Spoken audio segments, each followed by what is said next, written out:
रांची में बड़ी संख्या में छात्रों ने जेपीएससी यानी कि झारखंड पब्लिक सर्विस कमीशन और JSSC Jharkhand staff selection commission की कार्यप्रणाली के खिलाफ विरोध प्रदर्शन किया। छात्रों का ये मार्च जयपाल सिंह मुंडा स्टेडियम से शुरू होकर अल्बर्ट चौक तक पहुंचा। प्रदर्शन में शामिल अभ्यर्थियों ने भर्ती परीक्षाओं को लेकर नाराजगी जताई और पारदर्शी व्यवस्था की मांग की। प्रदर्शन कर रहे छात्रों का कहना है कि राज्य में होने वाली भर्ती परीक्षाओं की प्रक्रिया पूरी तरीके से निष्पक्ष और पारदर्शी होनी चाहिए।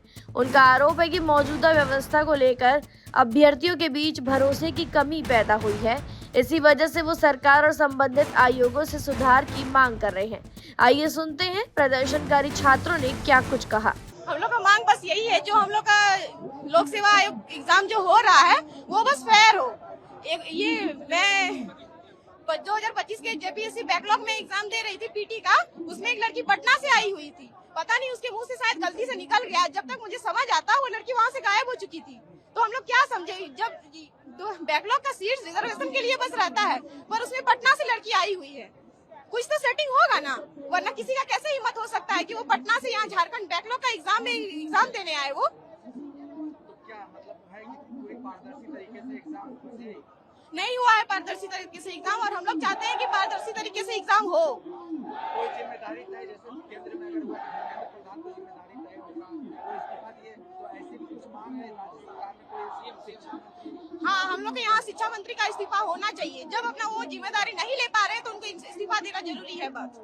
और जो इस मामले में दोषी है उनको कड़ी से कड़ी सजा, कम से कम उम्र कैद की सजा या फांसी जरूर होनी चाहिए, क्योंकि इतने लोगों का जिंदगी बर्बाद हो रहा है उनकी वजह से, और इतने सालों से होते आ रहा है। शिक्षा विभाग अभी सीएम के पास है। जी बिल्कुल, क्यों नहीं हो सकता। वो अपनी जिम्मेदारी नहीं निभा पा रहे, सीएम हो चाहे जो, उनको इस्तीफा देना पड़ेगा। आंदोलन नहीं तो आप लोग कंटिन्यू करेंगे? जी, हम लोग बिल्कुल कंटिन्यू करेंगे आंदोलन, अगर नहीं होगा तो इस्तीफा। जेपीएससी पूरे तरीके से सर, एक नहीं पूरे तरीके से सीट बेचने का काम करती है और पूरे तरीके से ये धांधली में संलिप्त हो चुकी है। मैं नाम तो नहीं लूंगा सर, मेरा बैचमेट जो मैंने साथ में पढ़ाई किया है उन लोगों को मैंने पहले से ही बता दिया था कि इनका होगा। क्यों होगा? बिकॉज ऑफ मनी, क्योंकि उन्होंने उन लोग पैसा दिए हुए हैं, ये बात सत्य है, भले वो लोग एक्सेप्ट करे या ना करे।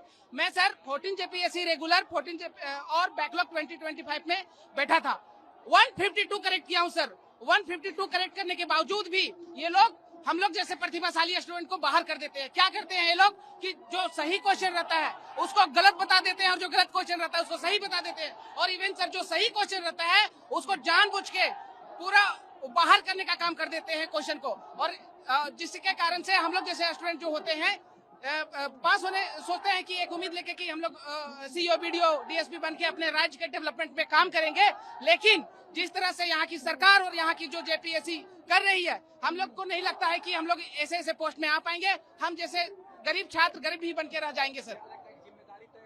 बिल्कुल जिम्मेदारी तय होनी चाहिए। अगर अभी दिल्ली में जंतर मंतर में छात्रों ने जिस तरह से अपना ताकत दिखाकर हमारे शिक्षा मंत्री धर्मेंद्र प्रधान को इस्तीफा दिलाया, उसी तरह से यहाँ पर जो अभी तो ये हमारे शिक्षा विभाग जो मुख्यमंत्री संभाले हुए हैं, सर आप अलर्ट रहिए। अगर समय रहते हुए अगर आपने हम छात्र हित पे काम नहीं किया तो आपको आपकी कुर्सी से इस्तीफा लेने का भी काम करेंगे। जिस तरह से हम सारे छात्र मिलकर आपको कुर्सी पर बैठाने का काम किए थे, उसी तरह से आपको वहां से खदेड़ के उखाड़ फेंकने का काम करेंगे।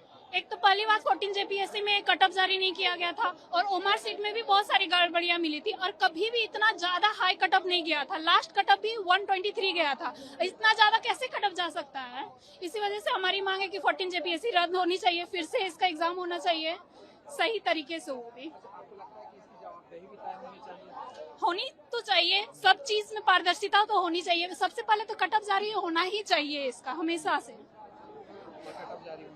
और आगे क्या मांग रहेगी? क्या आप कंटिन्यू रहना चाहेंगे? पारदर्शी तरीके से बस एग्जाम होना चाहिए, बस यही मांग? एग्जाम तो कंटिन्यू तरीके से होना ही चाहिए। पहली बात तो हर एक साल में एग्जाम होना चाहिए, ये भी 2 साल बाद ही हुआ था, तब पर भी तो वही हाल है इसका। पिछले बार भी मेंस का भी वही हाल था, 14 जेपीएससी का भी, पीटी का तो कोई आता पता कट ऑफ तो दिया नहीं गया था, उसके वजह से ओमार सीट में गड़बड़ियां निकली है और ये अच्छे तरीके से भी होनी चाहिए। अभी छात्रों ने मांग की कि भर्ती प्रक्रिया को अधिक पारदर्शी बनाया जाए, योग्य उम्मीदवारों को निष्पक्ष अवसर मिले और परीक्षाओं से जुड़ी शिकायतों का समय पर समाधान किया जाए।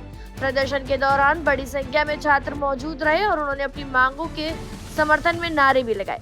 फिलहाल प्रदर्शन शांतिपूर्ण तरीके से आयोजित किया गया। वहीं छात्रों ने स्पष्ट किया कि जब तक उनकी मांगों पर उचित कार्रवाई नहीं होती तब तक वो अपनी आवाज उठाते रहेंगे।